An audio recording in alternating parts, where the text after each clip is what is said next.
Now, joining us to help examine President Obama's visit to Mexico is Rodolfo de la Garza of Columbia University here in New York.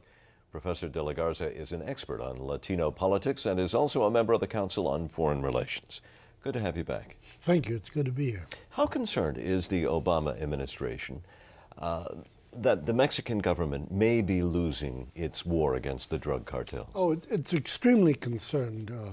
Secretary of State visited.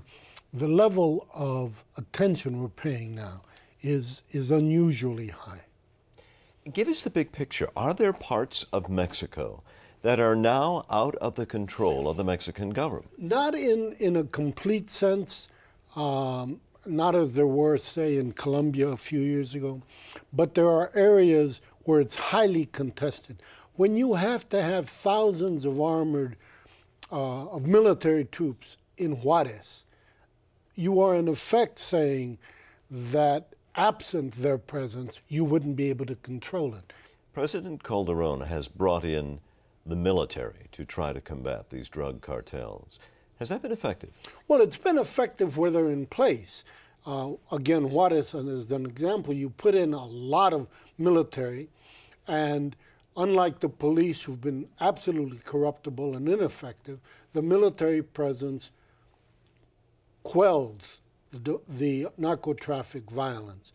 But that's a very expensive strategy, and it's very hard to mount that nationwide. Is there any possible role for U.S. military forces? No, the U.S., Mexico, no Mexican government can tolerate having American troops on Mexican soil doing Mexican business, in effect. Even though that's been successfully done in other nations? It could not be done in Mexico. The history of U.S.-Mexican relations is such that no Mexican government could accept that. Another problem that President Calderon has is the opposition, meaning his political opposition. There is a great divide there. It is, I think, one of the most serious issues, because the left-wing opposition doesn't recognize Calderon as the legitimate victor and will not acknowledge him as president.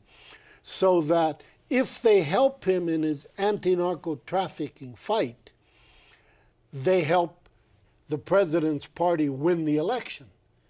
But they completely oppose that, and so they have an investment, they have something to gain by opposing his victory. And how that's going to play out, the extent to which they'll cooperate on some of these policies is simply not known. And as much as the drug violence makes headlines in this country, for many Mexicans there are other issues that trump it, such as the economy and immigration. Do you think those matters are going to be on the agenda of discussion? I think they should be, and I think there will be. I think NAFTA is going to come on. We violated the terms of NAFTA because of American domestic political pressures. The migration issue, we're now trying to deal with it, but that issue is going to be very complicated, because even if you grant what I'm going to call amnesty to those who are here, you allow them to stay, what are you going to do with the one that comes tomorrow?